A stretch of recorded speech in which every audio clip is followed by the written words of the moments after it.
감사합니다. 제가 또 다시 영상을 찍을 뻔했습니다.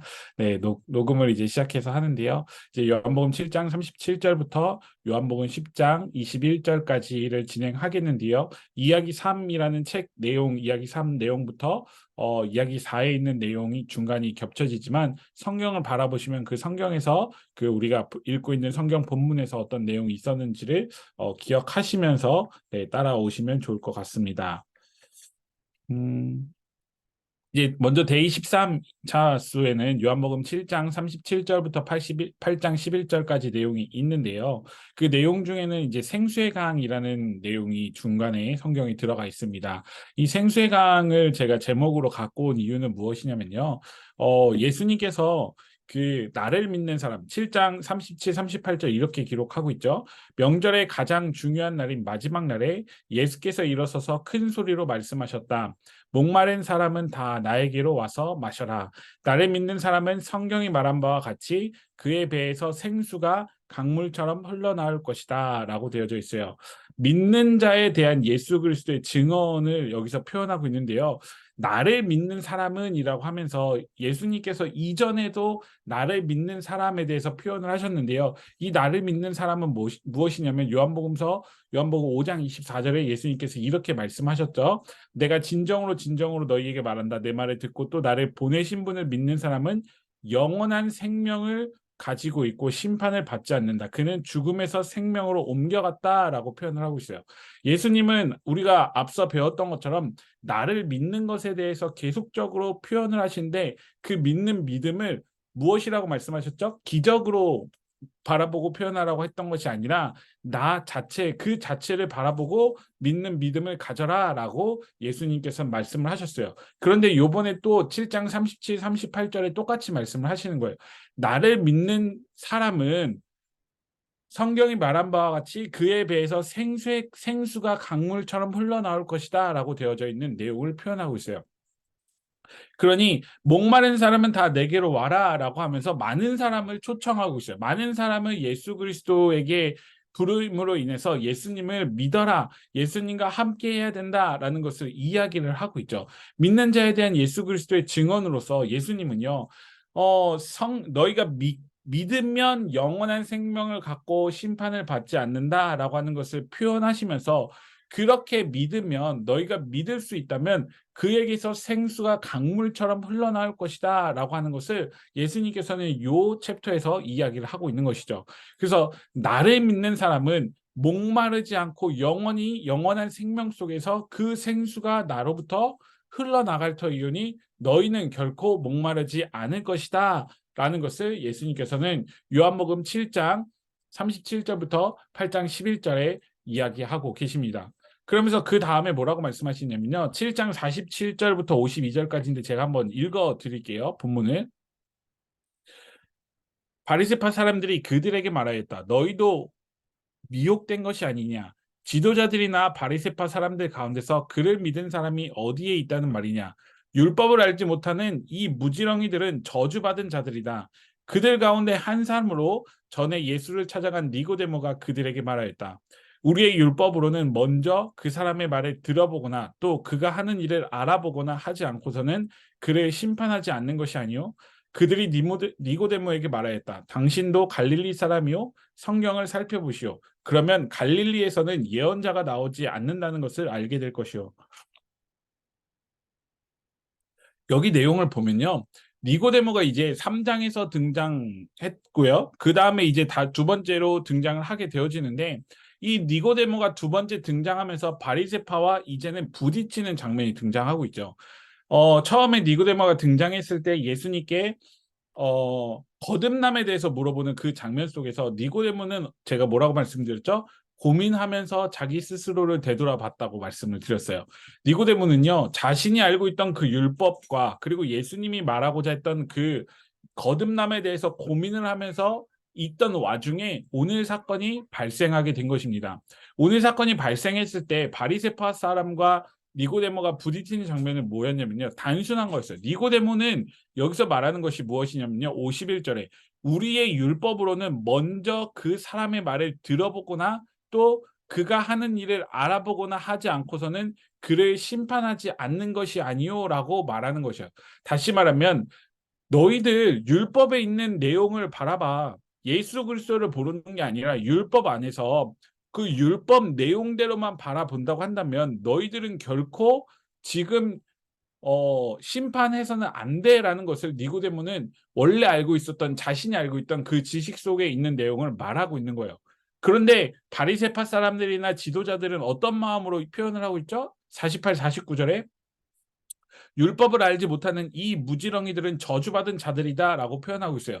다시 말하면요, 본인들도 율법을 알고 있다라고 표현을 하고 있지만 율법을 알지 못하는 사람을 무지렁이들, 저주받은 자들이라고 표현하고 있지만 니고데모는 그 사람들에게 일침을 가하는 거예요. 율법을 알지 못하고 있는 너희 스스로를 봐라라고 하는 거예요.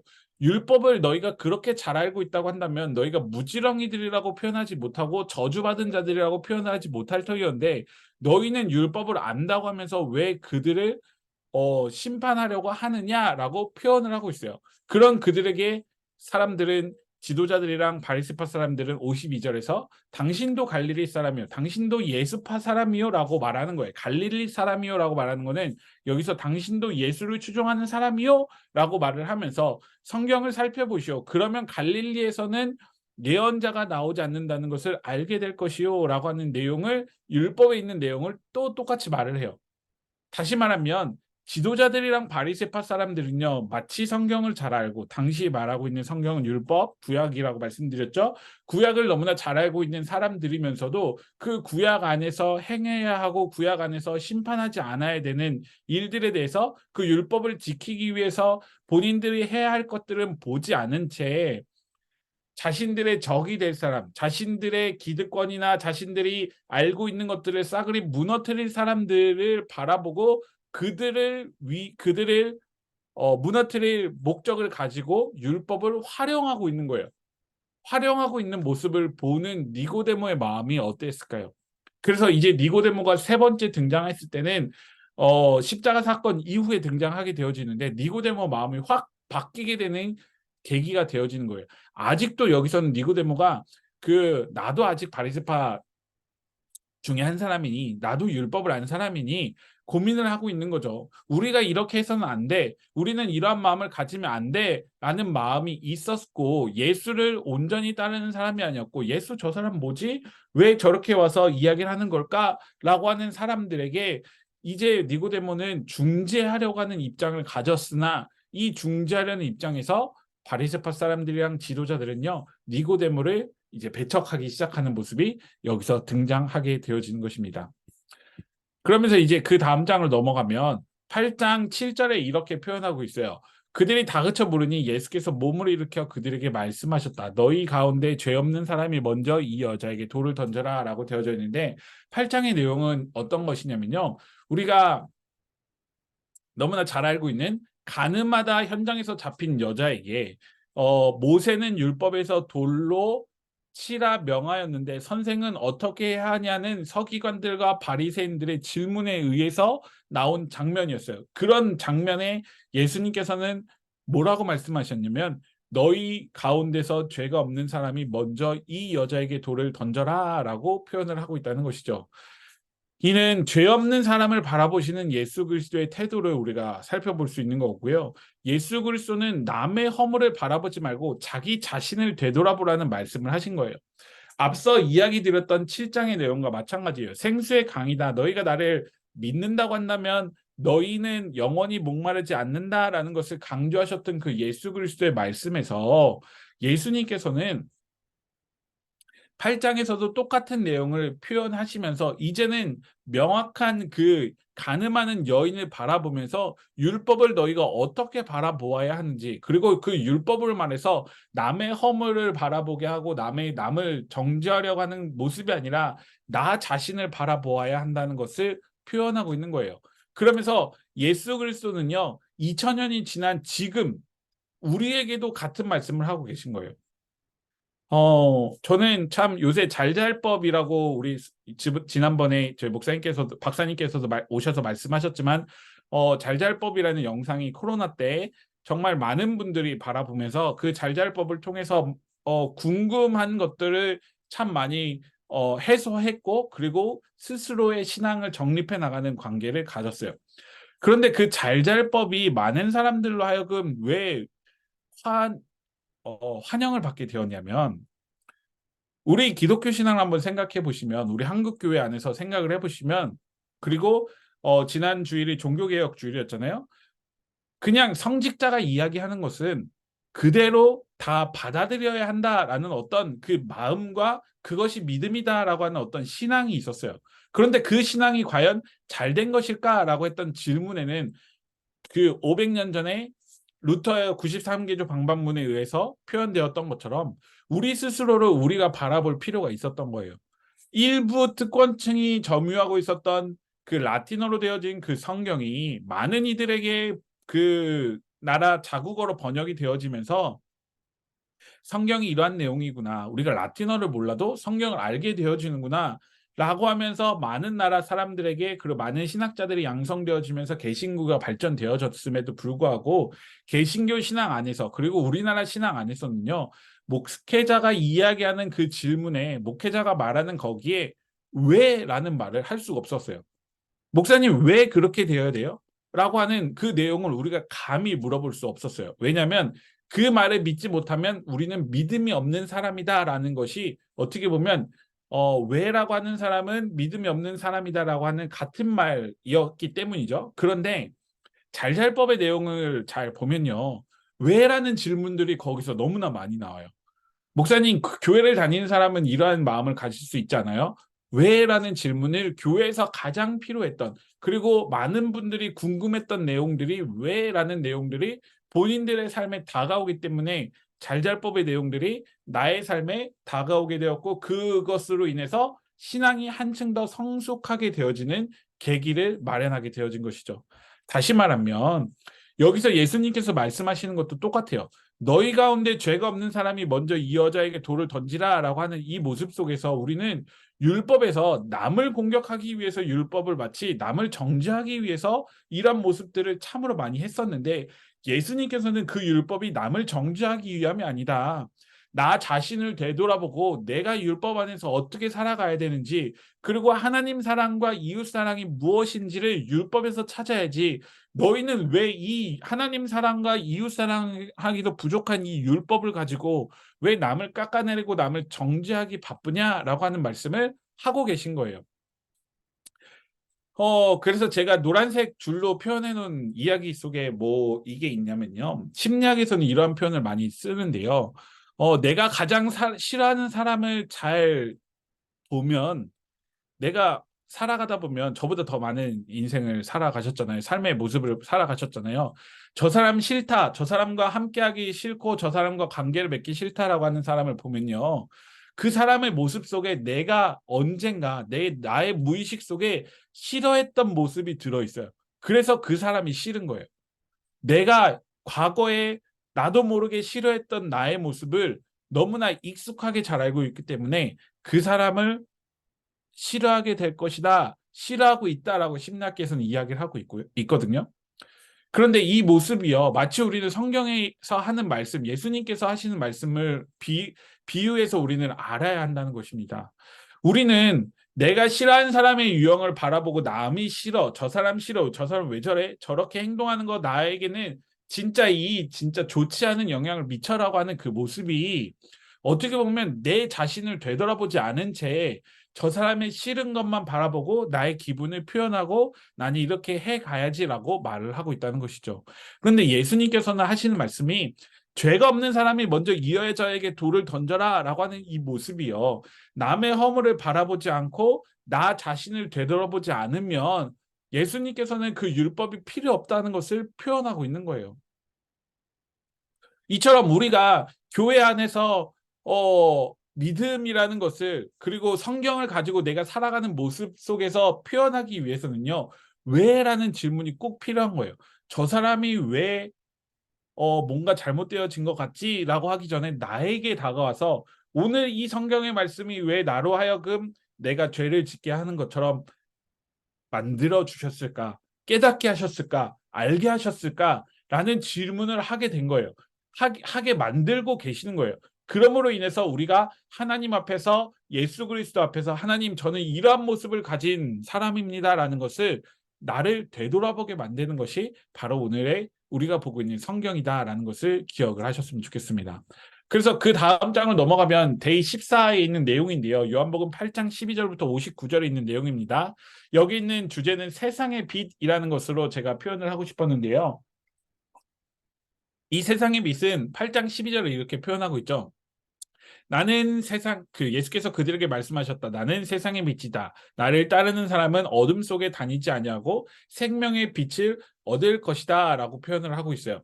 개역 개정으로 표현을 하면 예수께서 또 말씀하여 이르시되 나는 세상의 빛이니 나를 따르는 자는 어둠에 다니지 아니하고 생명의 빛을 얻으리라 라고 거의 비슷하게 번역을 하고 있는데, 제가 여기서 세상의 빛을 갖고 왔던 이유는요, 지난번에 한번 에고에이미라는 것을 말씀드렸는데 짚고 넘어가지 않았는데, 에고에이미라고 하는 단어는요, 에고 플러스 에이미라는 단어인데 나는 뭐뭐이다 라는 내용을 표현하고 있어요. 다시 말하면 예수님께서 요한복음에서 7가지 에고 에이미라는 것을 말씀을 하셨는데, 여기 제가 그림으로 일부러 헬라어와 같이 갖고 왔는데, 나는 생명의 떡이다라고 하는 6장 35절, 나는 세상의 빛이다라고 하는 8장 12절, 요번이 두 번째죠. 그 다음에 나는 문이다 이따가 나올 건데요. 나는 문이다라고 하는 10장 7절, 그 다음에 나는 선한 목자다라고 하는 10장 11절, 그 다음에 나는 부활이요 생명이다라고 하는 11장 25절,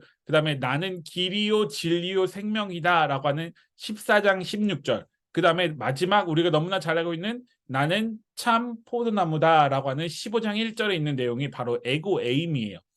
그런데 이 에고 에이미를 우리가 바라보느라면 예수님께서는 왜 이러한 표현을 하셨을까요? 나는 누구이다라고, 나는 이러한 존재이다라고 강조를 하게 된 이유는 무엇이었을까요? 헬라 철학을 가진 사람들에게, 그리고 그리스 로마 철학을 가진 사람들에게 예수님께서는요, 태초부터 내가 있었고 창조 전부터 내가 하나님과 함께 있었는데 그 사람이 그 말씀이 육신이 되어 우리 가운데 거하심에라고 했던 요한복음 1장 14절의 말을 성취하고 있는 사람이 바로 나다. 이 땅에 오신 예수 그리스도의 모습으로 말씀이 육신이 되어 우리 가운데 거하심에라고 되어져 있는 그 1장 14절의 말이, 내가 바로 이 땅에 와서 나는 생명의 떡, 세상의 빛, 문, 선한 목자, 부활이요 생명, 길이요 진리요 생명, 참 포도나무다라고 하는 것을 표현하시면서 예수님께서는요, 자신의 존재 자체를 표현하셨고 그 표현 자체를 많은 이들에게 알려주셨고 많은 이들이 그 내용을 배우라라고 표현을 하신 거예요. 다시 말하면 나는 이러한 존재로 이 땅에 왔어. 그러니 너희는 나를 바라보고 나와 함께 가자라고 하는 모습을 예수님께서 보여주셨는데, 제가 뒤에 말씀 구절을 준비해 놨는데요. 예수님께서 그렇다고 한다면 에고 에이미라고 표현을 했는데 예수님이 나는 이러한 존재니까 너희는 이러한 존재인 나를 섬겨야 돼라고 예수님께서 말씀하셨어요? 아니에요. 예수님께서는 나는 이러한 존재야, 그럼에도 불구하고 나는 너희를 섬기려 왔어라고 하는 것을 명확하게 말씀하셨어요. 여기서 생명의 떡, 세상의 빛이라고 하는 말씀을 표현하시면서 너희가 죄 없는 자는 돌로 치라라고 했던 내용 바로 뒤에 세상의 빛이다라고 하는 그 성경 본문이 등장하는 것이거든요. 다시 말하면 우리 성경의 앞뒤 본문의 내용이 그냥 뚝뚝 맥락이 끊어지는 게 아니라 어떤 데는 시간이 지남을 표현하고 있지만 시간이 지남을 표현하지 않는 성경 본문들을 이어서 본다면 그 앞에 있는 내용과 뒤에 있는 내용이 바로 행해지는 내용이다라고 우리는 생각할 수 있다고 한다면, 예수님께서 왜 그렇게 말씀하셨는지를 우리가 바라볼 필요가 있는 거죠. 그냥 우리는 성경 구절을 하나 쭉 뽑아가지고 과거에는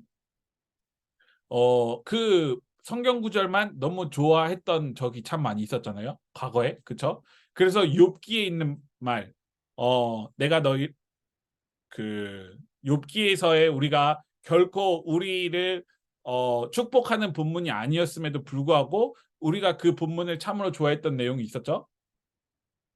나중에 지금 제가 갑자기 욥기의 내용을 하면서 단어가 생각이 안 나는데 그 내용을 우리가 너무나 좋아했어요. 왜냐하면 너무 나에게 하는 말인 것 같으니까.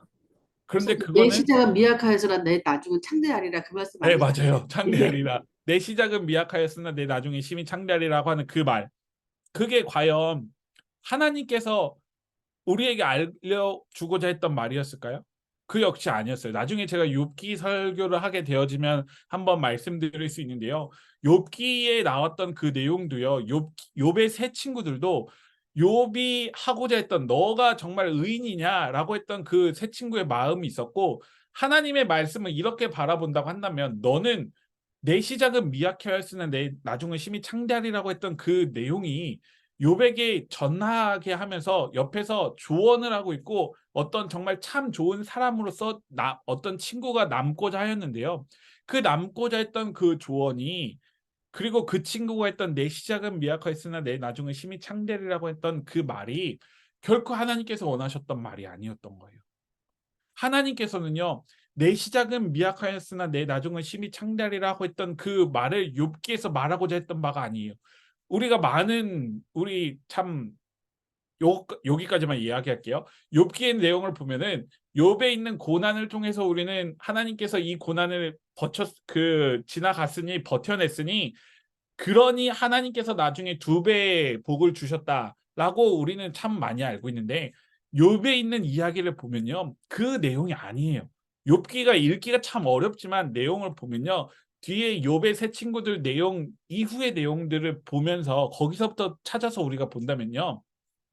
28장 이후부터 보면 그 이후에 어 욥에 있는 내용들 조금 더 하나님의 마음으로 바라볼 수 있는 우리의 마음이 생겨요. 그것이 무엇이냐면요.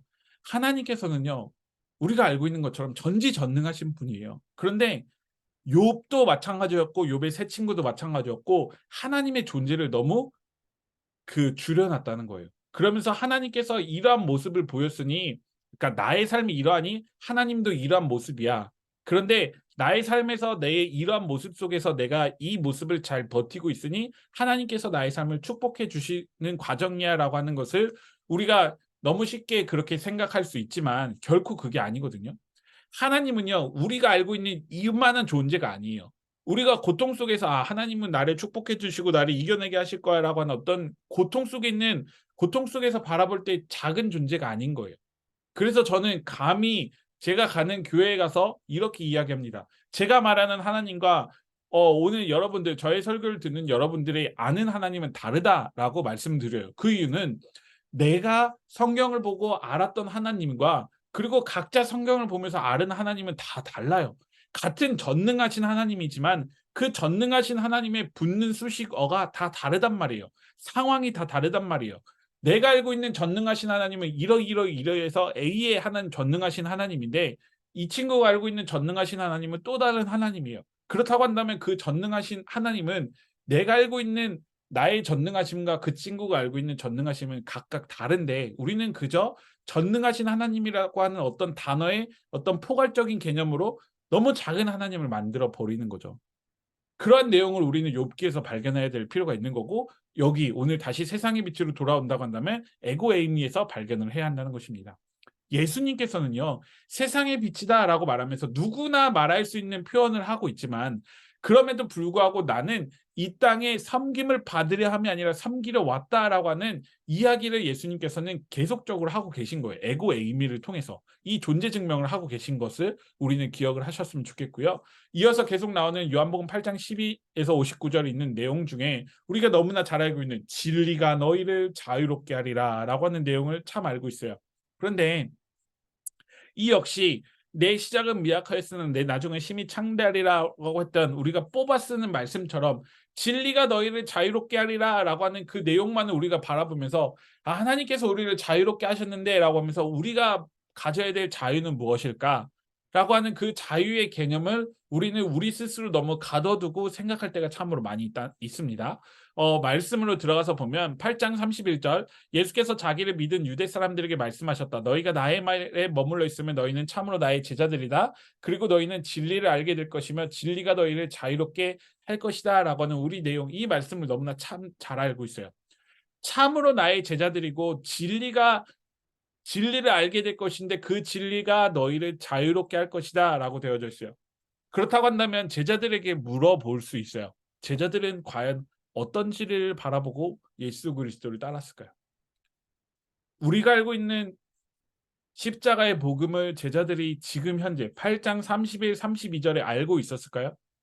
아니에요. 몰랐어요. 왜냐하면 우리가 알고 있는 십자가의 복음, 부활의 복음, 그 부활의 증언을 제자들이 이 8장 31절에 알았다고 한다면 그 이후에 등장하게 되어지는 십자가 사건에서 제자들이 뿔뿔이 흩어졌을까요? 아니었던 거죠. 다시 말하면 진리가 너희를 자유롭게 할 것이다라고 했을 때 제자들이 바라봤던 진리도 예수님이 말씀하고자 했던 진리와 다른 진리를 보고 있었던 것입니다. 이처럼 우리도 우리가 바라보는 그 진리는 나의 삶의 진리는 내가 알고 있는 예수 그리스도의 진리는 무엇일까? 라는 것을 우리는 나의 개념을 통해서 이야기를 해야 돼요. 제가 잘잘법 말씀드렸죠. 잘잘법을 보면서 우리 신앙이 한층 더 성숙할 수 있었던 이유는 왜라는 단어 때문이었다고 말씀드렸죠. 진리, 이 진리가 과연 나에게 무엇이었을까요? 예수님께서 진리가 너희를 자유롭게 하리라라고 했던 그 말을 들었던 제자들은요. 예수님께서 하신 진리, 그 진리를 너무나 잘 알고 있다라고 생각을 했음에도 불구하고 이후에 십자가 사건, 그 사건 때 예수님 곁을 지키지 못했던 그들과 같이 우리는 너무나 다 잘 알고 있다고 생각하는 진리가 과연 나의 삶에는 이 진리가 나의 삶을 어떻게 이끌고 있는가라고 하는 것을 우리는 살펴보고 다시 되돌아볼 필요가 있어요. 8장 45절에 예수님께서는 이렇게 표현을 하고 계세요. 그런데 내가 진리를 말하기 때문에 너희는 나를 믿지 않는다. 너희 가운데서 누가 나에게 죄가 있다고 단정하느냐? 내가 진리를 말하는데 어찌하여 나를 믿지 않느냐? 하나님께서 난 사람은 하나님의 말씀을 듣는다. 그러므로 너희가 듣지 않는 것은 너희가 하나님에게서 나지 않았기 때문이다라고 이야기를 해요. 이 내용은요. 예수님께서 진리를 말하고 있는데 너희가 왜 그 진리를 몰라? 라고 하는데 율법 그 학자들, 바리새인들, 지도자들에게 말하는 것처럼 우리는 너무나 잘 알고 있고 우리는 진리라는 개념을 잘 알고 있기 때문에 그렇게 생각을 했지만 당시 상황을 간다고 한다면 제자들조차 그 진리를 정확히 몰랐다고 하는 그 상황이라고 한다면 8장 47절에 하나님에게서 난 사람은 하나님의 말씀을 듣는다. 그러므로 너희가 듣지 않는 것은 너희가 하나님에게서 나지 않았다라고 하는 말과 말 이 속에서 제자들도 해당하는 말이라는 것을 우리는 기억해야 한다는 것입니다. 다시 말하면 여기서 아까 제가 니고데모 이야기했던 그 내용으로 다시 돌아가야 돼요. 무엇이냐면 거듭나지 않는 사람은 하나님께로부터 나지 않는 사람은 그 진리를 알 수 없다는 것을 예수님께서는 다시 한번 표현하고 계신 거예요. 그렇다고 한다면 거듭나야지 우리가 그 진리 안에 있게 되어지고 이 8장 45절부터 47절에 있는 내용을 보면 거듭나야지 우리가 하나님께서 주신 말씀을 기억하고 그 진리로 말미암아 우리가 자유롭게 된다라는 것을 우리가 깨달아야 한다는 것입니다. 그저 우리는 그냥 하나님의 말씀을 아니까 하나님께서 우리에게 주신 말씀이 있고 우리가 믿음이 있고 우리 신앙이 있으니까 우리는 자유로움 속에서 예수 그리스도를 믿어야지라고 하는 그 생각과는 전혀 다른 개념이라는 것을 우리가 여기서 기억을 하고 넘어가시면 좋을 것 같습니다. 그래서 데이 14에 있는 내용을 제가 오늘 제일 많이 준비를 했는데 데이 14에 있는 내용을 보면 8장 45절 방금 그 내용을 보면 이제 노란색 화살표를 보시면 요한복음의 메시지를 명확하게 이해하는 측면이 또 필요하다는 거예요. 이 말씀을 보면 거듭남에 대해서 제가 표현을 했는데 더 거꾸로 올라가면 요한복음 1장 7절에 이렇게 표현되어 있죠. 그 사람을 그 빛을 증언하러 왔으니 자기를 통하여 모든 사람을 믿게 하려는 것이다 라고 되어져 있는 거예요. 거듭나는 사람이 제가 말씀드렸던 것처럼 자유롭게 되어진다라고 하는 것에서 거꾸로 올라간다면 그 거듭남의 의미의 가장 중요한 사실은 모든 사람을 믿게 하려 이 땅에 오신 예수 그리스도를 올바르게 믿는 사람이 되어야지만 우리가 거듭날 수 있고 그 안에서 자유함을 얻을 수 있다라는 것을 우리는 살펴볼 수 있어요. 그래서 밑에 하얀색 글씨로 보면 어떤 진리, 그 진리 때문에 주님을 바라보지 못하고 주님을 믿지 못함을 지적하고 이는 하나님으로부터 거듭나지 않았던 말, 제가 앞서 말씀드렸던 내용을 써놨는데요. 그렇다는 것을 우리는 기억을 하고 주님 앞에 서서 우리에게 나의 삶에 예수 그리스도는 어떤 진리로 다가오고 있는지를 우리는 살펴볼 필요가 있습니다. 이제 데이15로 넘어가서 요한복음 9장에 들어가는데요. 여기는 이제 6번째 이적과 세상의 빛에 대해서 표현을 하고 있는데 9장 1절 예수께서 가시다가 날 때부터 눈먼 사람을 보셨다. 내가 세상에 있는 동안 나는 세상의 빛이다라는 것을 다시금 말씀을 하고 계세요.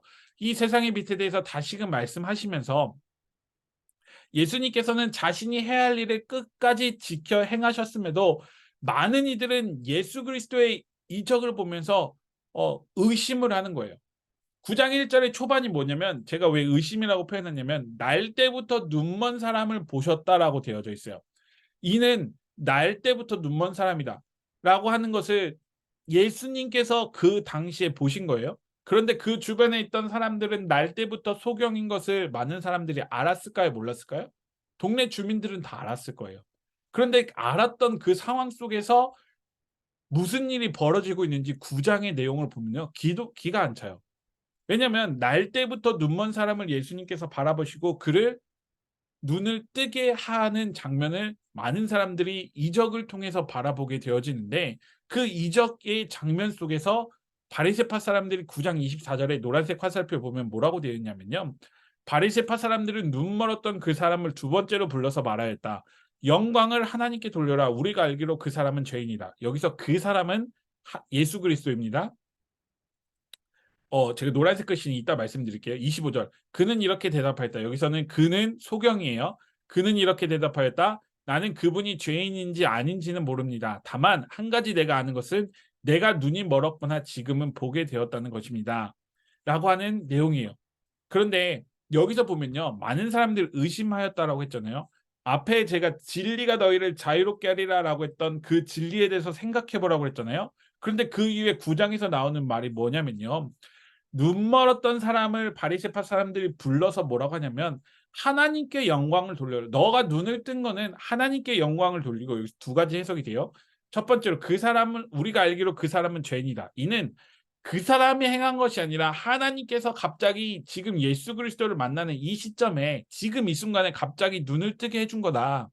그러니 너가 영광을 돌려야 될 것은 예수가 아니라 하나님이다. 다시 말하면 예수는 너가 칭찬할 사람이 아니다라고 말을 하는 거예요. 예수와 전혀 관계가 없다라는 것을 첫 번째로 말하는 것이고 두 번째는 뭐라면 제가 보고 싶은 것이라고 했잖아요. 그냥 그 사람이 고치지 않았으면 좋겠다라는 그 마음을 앞서 말한 거랑 비슷한 맥락이지만 그것을 바리새파 사람은 표현한 거예요. 예수의 행동을 예수가 했던 이적이 예수 그리스도가 했던 이적이 예수와는 전혀 관계가 없는 예수 그리스도로부터 바람이 아니 시작되어진 것이 아닌 것을 원했던 거예요. 다시 말하면 이는 어떤 상황을 바라볼 때 바리새파 사람들은 그것을 거부한 거예요. 눈뜬 걸 거부한 거예요. 보고 싶은 것만 본 거예요. 어떤 내 삶에 있어서 내가 바라보고 싶은 것만 바라봤던 사람이 바로 바리새파 사람인 거죠. 나의 눈앞에 있는 현실에는 눈뜬 사람이 있고 예수 그리스도가 나타나서 그 눈을 뜨게 되었다는 것을 알고 있지만 바리새파 사람은 영광을 하나님께 돌려라. 우리가 알기로 그 사람은 죄인이다라는 것을 표현한 것은 무엇이냐면요. 바리새파 사람이 보고 싶었던 것은 눈뜬 것이 중요한 게 아니었고 이 예수 그리스도께서 행했던 이적이 중요한 게 아니야. 그는 죄인이다. 이 문장을 바리새파 사람들은 자신들이 보고 싶은 것만 보면서 표현을 한 거예요. 그런데 밑에 있는 소경은 뭐라고 표현하죠? 나는 그분이 죄인인지 아닌지를 모른다. 내가 보고 싶은 것은 그게 아니에요. 라고 말을 하면서 다만 한 가지 내가 아는 것은 내가 눈이 멀었다가 지금은 보게 되었다고 하는 나의 현실을 보고 있는 거죠. 이는 다시 말해서 보려고 하지 않아도 우리가 느껴야만 하는 현실에 대해서 제가 노란색으로 써놨는데 이 말은 무엇이냐면요. 우리가 삶을 살아가고 우리가 어떤 문제를 부딪혀요. 우리가 어떤 그 삶의 모습들이 있어요. 그런데 그 삶의 모습들에서 우리는 내가 보고 싶은 것만 찾아요. 내가 바라보고 싶은 문제만 보고 그 문제를 해결하고자 해요. 왜 안 되지? 왜 여기서 이런 문제가 발생했을까? 다시 아까로 돌아간다면 제가 위쪽에 돌아간다면 내가 싫어하는 사람을 바라볼 때 그 싫어하는 사람 속에서 내가 있다고 했는데 우리는 싫어하는 사람만 보는 것과 마찬가지인 거예요. 내가 보고 싶은 것만 보는 거예요. 우리도 마찬가지예요. 기독교 신앙 생활을 하면서 성경을 바라보면서 내가 보고 싶은 성경만 뽑아서 그 성경을 바라보니 우리의 신앙이 한층 더 성숙해져야 되는 그 단계에서 제자리 걸음을 하고 있는 우리라는 것입니다. 그렇지 않는다고 한다면 우리는 하나님께서는 분명 말씀하셨고 성경에 있는 모든 내용을 통해서 우리를 깨닫게 하셔야 되는데 우리가 늘 성경을 통독하는데 우리는 왜 그 자리에서 허우적거리면서 살아가고 있을까요? 그 이유는 우리가 보고 싶은 것만 바라보기 때문이에요. 제가 제 자랑이기도 한데 어렸을 때 중학교 때 그 당시에 시골이었는데요. 당시에 검색대라는 게 있었어요. 지금은 뭐 네이버 들어가서 검색하고 이런 것들이 너무 익숙해져 있지만 핸드폰에 스마트폰을 치면 나오지만 당시 제가 어 그 중학생 때가 2000년대 초반이었는데요. 당시 컴퓨터로 검색을 하는 대회가 있었어요. 그런데 그 검색 대회에서 제가 나가서 상을 받았던 적이 있었는데 그리고 나서 그 검색에 대해서 배우고 그것을 어떻게 해야 되는지 학교에서도 알려주시고 학원에서도 알려주시고 했던 기억이 있는데 그러면서 제가 삶의 모습 속에서 깨달았던 건 뭐냐면 우리가 어디가 아파요. 예를 들어서 내 몸이 아파요. 그리고 우리 하민이 하온이가 지금 2-3주 전에 막 열이 났었어요. 그러면 내가 찾고 싶은 말만 찾아요. 내가 해결하고 싶은 문제만 인터넷에 치고 내가 찾고 싶은 것만 찾아요. 그러다 보면 내가 찾고 싶은 단어와 어떤 내용이 보여지게 된다는 것이죠. 예를 들어서 이거예요. 저는 하민이가 이제 어렸을 때고 그리고 저희 아버지가 돌아가신 상황이었고 당시 이제 여름 휴가를 가야 되는 상황인데 여름 휴가를 어디 갈까 하다가 이제 그때 그 가까운 오키나와라는 곳을 가고자 했어요. 제주도보다는 오키나와가 비행기표도 싸고 해서 그쪽으로 가려고 했는데 아이가 생긴 거예요. 아이가 생겼는데 아이가 그 생긴 날로부터 하온이가 생겼을 때 날로부터 계산했을 때 9주인가 10주인가인 거예요. 그런데 제가 찾았던 건 뭐냐면 그때 제가 보고 싶은 건 이거였죠. "구주여도 비행기 탈 수 있나요?" 라고 질문을 한 거죠. 그랬더니 많은 사람들이 구주여도 갈 수 있어요. 구주여도 태교 여행 갈 수 있어요."라고 하는 내용도 있어요. 그래서 저는 그것만 보고 "아 괜찮아."라고 하는 내용을 저희 아내에게 전달을 했죠. 그러면서도 사실은 저는 알고 있었죠. 그 밑에 아직 안정기가 아니니 12주나 16주가 넘어야지 비행기를 타는 걸 추천합니다라고 하는 어떤 의사의 의학적 소견이 있었죠. 그럼에도 불구하고 저는 제가 바라보고 싶었던 건 안전해요. 괜찮아요. 8주, 9주 차에 저도 다녀왔어요라고 하는 그 내용을 봤던 것이죠. 마찬가지예요. 우리가 성경에서 성경을 바라볼 때 우리가 눈먼 사람이에요. 우리는 눈먼 사람이고 하나님께서 우리에게 성령을 보내주셔서 그 성령으로 말미암아 우리의 삶에 정말 하나님을 알게 하고 하나님을 배우는 그 삶의 모습을 만들어 주셨는데 우리는 눈먼 사람으로서 이 세상을 살아가고 눈떠 하나님을 만나서 눈뜬 사람으로서 그리스도인으로 삶을 살아가고 있는데 우리가 바라봐야 할 것은 죄인이에요라고 하는 보고 싶은 것만 바리새인들이 보고 싶은 것만 보는 것이 아니라 마치 25절에 고백했던 것처럼 어떤 것인지 저는 잘 모르지만 그럼에도 불구하고 나의 현실 속에서 지금 현재 내가 눈을 떴습니다. 내가 현실을 눈을 감고 있었던 보이지 않던 그 삶에서 하나님으로 말미암아 내가 보게 되었습니다라고 하는 그 고백을 우리가 해야 한다는 것을 우리는 기억을 하셨으면 좋겠습니다. 그다음에 이제 넘어가면 이야기 넷이라고 되어져 있는 책에 있는 내용인데요. 이 책에 있는 내용을 한 장으로 제가 적어서 표현했는데 우리 인생의 진정한 리더는 누구일까라고 하는 그 이야기 넷에 있는 내용이 등장하게 됩니다. 여기서 말하고 있는 좋은 리더, 뒷모습을 보고 따라갈 수 있는 그런 사람을 이야기하는데 바로 선한 목자라는 것을 이야기하면서 인격적 관계를 소중히 여기는 사람, 그런 사람, 사람을 중시하고 본질과 가치에 집중하고 그 일을 위해 기꺼이 대가를 치를 수 있는 사람을 좋은 리더다라고 표현을 하고 있는데요. 그래서 더 리더라는 것을 표현하고 있는데요. 우리가 이제 정관사 이제 더를 붙여서 그 리더라고 표현을 한다고 한다면 모두가 알고 있는 리더, 영어에서는 리더잖아요. 모두가 알고 있는 그 단어에 모두의 리더라고 표현할 수 있는, 또는 어떤 많은 사람들을 이끌고 있는, 세상에 많은 사람들 리더가 있지만 그럼에도 불구하고 단 한 사람, 그 단 한 사람이 우리 삶의 리더로서 있어야 된다라고 하는 게 이야기 내수에 있는 내용의 주된 내용입니다. 그래서 그 내용을 보면 나의 목소리를 찾기 위해, 나의 문제를 해결하기 위해 성경을 보아도 성경은 답을 줄 수 있다. 그럼에도 예수 그리스도의 목소리를 듣기 위해 우리는 성경을 읽어야 한다라는 것을 이야기합니다. 다시 말하면 제가 앞서 말씀드렸던 보고 싶은 것과 그럼에도 불구하고 우리가 바라보아야 할 것들을 이야기했던 것처럼, 우리는 우리의 목소리를 찾기 위해서, 내가 찾고 싶은 것을 찾기 위해서 성경을 보는 것이 아니라 성경이 말하고자 했던 예수 그리스도를 우리가 기억을 하고 그 예수 그리스도의 목소리를 우리가 찾아야 한다는 것이죠. 김영국 목사님은 표현을 이렇게 하셨어요. 예수 그리스도의 목소리가 결코 낯설어서는 안 된다라고 책에 기록을 해놨잖아요. 마찬가지예요. 예수 그리스도의 목소리가 낯설어서는 안 된다라고 했던 그 말이 무엇이냐면, 내가 찾고자 했던 예수님이 성경에 없기 때문이에요.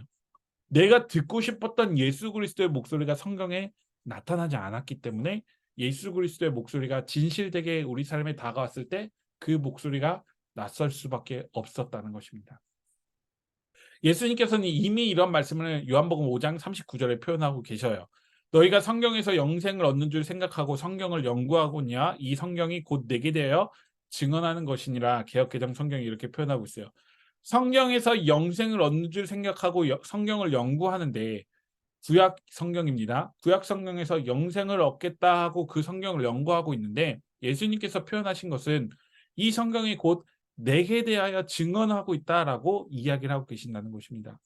이는 다시 말해서 우리가 성경에서 영생을 얻기 위해서 영생을 찾고 영생을 바라보고자 했다고 한다면 결코 우리는 그 답을 찾을 수가 없었어요. 예수 그리스도를 만날 수가 없었어요.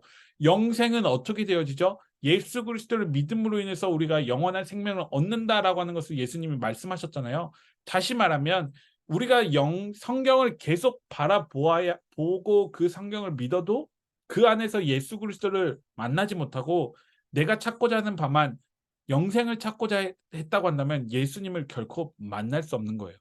우리는 성경을 이렇게 대해야 하는 거예요. 내가 찾고 싶은 것을 배제한 채 예수 그리스도의 목소리만 듣기 위해서, 예수 그리스도의 증언만을 듣기 위해서 성경을 듣고 그 예수 그리스도를 나의 진정한 리더, 더 리더로서 따라가야 한다는 것을 우리는 기억하셨으면 좋겠습니다. 이제 데이 16으로 넘어갔는데 이제 마지막 챕터 들어갔는데, 요한복음 10장 1절부터 21절에 되어져 있고, 여기에 에이미가 두 개나 등장합니다. 양의 문, 나는 양의 문, 양이 드나드는 문이다 라고 되어져 있고, 나는 선한 목자다 라고 되어져 있는데, 여기서 양이 드나드는 문은 내용이 이러해요. 당시 지금 이스라엘 성지순례를 가보신 분들도 계시고 혹시 못 가셨던 분들도 계신데, 이스라엘은요 정말 우리 주변에 나무가 흔하고 일산은 특히 나무가 더 많고, 가을이 되면 정말 예쁜, 정말 청소하시는 분들 보기엔 예쁜 쓰레기가 바닥에 너무나 많이 깔려 있는 곳이 바로 일산인데, 이스라엘에 가면요 그 나무조차 없어요. 큰 나무조차 없어요. 되게 앙상한 나무, 가지만 있는 나무들도 있고 막 선인장이 있고 막 이래요. 그냥 황량한 그 산밖에 없어요. 우리가 그 산에 불이 나면은 아무것도 없잖아요. 거기 이제 불난산 가보면 없는 것처럼 그곳이 그래요.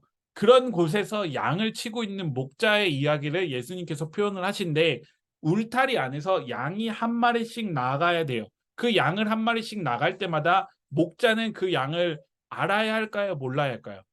알아야만 해요. 왜냐하면 양이 몇 마리가 나갔고 이 양의 생김새가 어떠했는지를 알아야지만 그 예수님께서 그 양을 다시 데리고 울타리로 그 목자가 데리고 들어올 때 그 양의 상태와 양이 어떤지, 누가 안 들어왔는지를 알게 되는 것이죠.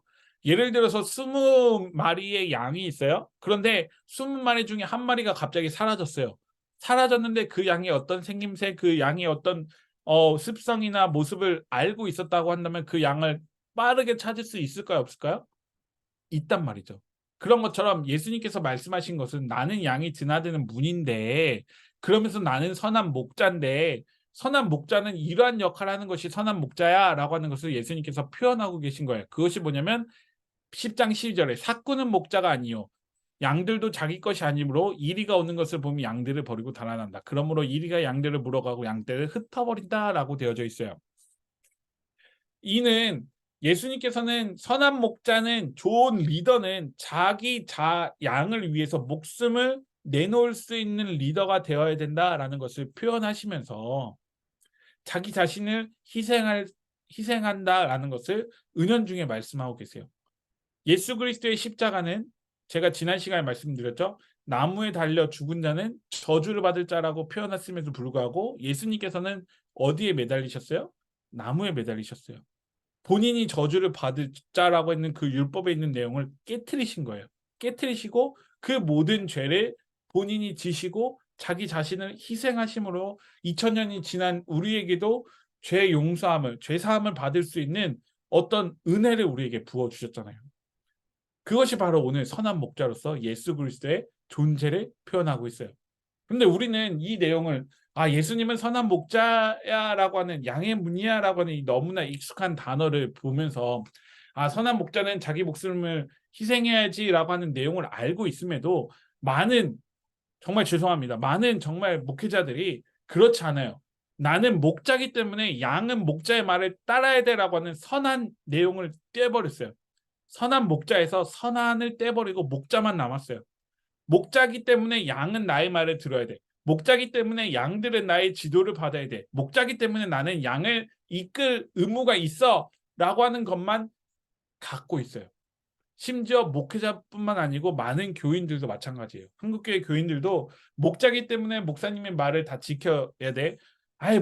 목자이니까 그분이 했던 어떤 모습, 사회적으로 도덕적으로 바르지 못한 것도 우리가 지켜주고 인정해줘야지 그럴 수 있어 라고 하는 것을 우리는 너무나 잘 알고 있고 그렇게 익숙해져 있어요. 그런데 예수님께서 하신 말씀을 기억한다면 결코 그렇게 우리가 살아가선 안 된다는 것이죠. 저 역시도 마찬가지고 많은 한국교회 교인분들도 마찬가지입니다. 마태복음 20장 28절에 있는 말을 제가 말씀드리기 위해서 이 이야기를 한 건데요. 인자가 온 것은 섬김을 받으려 함이 아니라 도리어 섬기려 하고 자기 목숨을 많은 사람의 대속물로 주려 함이니라 라고 되어져 있어요. 다시 말하면 목자기 때문에 예수 그리스도가 섬김을 받기 위해서 이 땅에 오신 것이 아니라 목자기 때문에 예수님께서 그들을 지도하기 위해서 교회의 리더로서 많은 교인들을 이끌기 위해서 그 자리에 서 있는 것이 아니라 목자기 때문에 담임 목사기 때문에 많은 사람들을 위하여 자신을 희생해야 한다라고 하는 것을 기억하고 살아가야 된다는 것을 예수님께서 보여주시지 않았을까요? 저에게도 울림이 있는 말씀인데요. 정말 예수님께서는 정말 섬김을 받으러 오신 것이 아니라 섬기러 왔다는 것을 정말 그 몸을 통해서 실천을 하고 하셨어요. 그 내용을 우리가 잘 기억한다면 나는 그리스도인이니까 나는 먼저 된 자니까 내가 이렇게 섬김을 받아야지라고 했던 그 모습보다는 내가 더 섬겨야지. 그 섬김으로 인해서 예수님께서는요 누군가 자신을 알아봐 주기를 원하시지 않았어요. 그 섬김을 위해서 예수님께서는 계산하고 행동했던 것이 아니에요. 그저 예수님께서는 그렇게 오셨으니까 그 모습을 행하시기 위해서 섬김을 주셨고 타인에게 정말 낮은 자리에서 예수님의 모습을 계속 행하셨다라는 것을 우리가 요한복음 10장 1절부터 21절까지 기억을 하셨으면 좋겠습니다. 강의 내용은 여기까지고요. 다음 주 10월 8일에는 데이 17부터 20까지인데요. 성경으로는 요한복음 10장 22절부터 13장 20절까지 되어져 있으니까 이거 기억하시고 우리가 하나님께서 우리에게 주신 말씀을 기억하고 또 한 주간 삶이 또 예수 그리스도를 만나고 예수 그리스도를 나의 삶에 어떻게 느끼고 있는지를 찾을 수 있는 한 주간 되셨으면 좋겠습니다. 감사합니다. 감사합니다. 이렇게까지 하고요. 어떠셨어요? 혹시 궁금한 내용이나 있으시면 네, 말씀해 주시면 좋을 것 같습니다.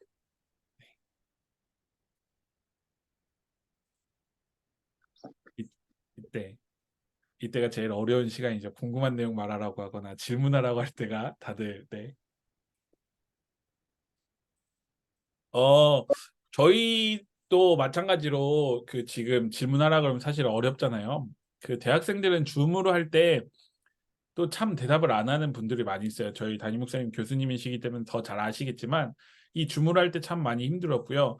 지금 저희는 이렇게 조금씩 조금씩 움직이잖아요. 근데 많은 사람이 여기 막 100명씩 들어오고 강의를 그렇게 한다면 젊은 애들이 어떻게 했냐면요. 본인을 캡처해요. 캡처해서 이 사진을 이 얼굴에 이렇게 띄워놓는 거예요. 화면에. 그러면은 듣고 있는 거예요. 왜냐면 그 조교들은 꺼진 사람만 이렇게 찾거든요. 너무나 많으니까 꺼진 사람 이제 수업 안 들어요 해갖고 이제 뭐 어디 도망갔어요 하는 걸 찾고 있는데 그래서 이제 조교들이 생각을 바꾸는 거는 이제 막 움직이는 거 움직임을 보고 가만히 있는 사람은 이제 쪽지 보내가지고 그 자리에 있는지 없는지를 확인했던 것도 있고요. 그런데 거기에 더 뛰어넘어서 애들은 무엇을 했냐면요. 본인을 녹화해서 이제 영상으로 본인 이렇게 반복으로 계속 왔다 갔다 하는 것을 했다고 합니다. 참 어려운 세상이 되어졌어요. 그리고 지금 아시다시피 챗 GPT라는 것이 생기면서 교수님들도 레포트를 어떻게 이제 숙제를 이제 못 낸다고 해요. 왜냐하면 챗 GPT가 갖고 오는 양이 워낙 방대하고 내용들이 다 다르기 때문에 그 단어 원하는 내용만 조금만 섞어버리면은 레포트 내용이 바뀌거든요. 주제는 같지만 바뀌게 되어지는 거 되어져서 챗GPT로 레포트를 해왔는지 안 해왔는지를 교수님들이 보고도 판단을 못하는 시대가 왔다고 합니다.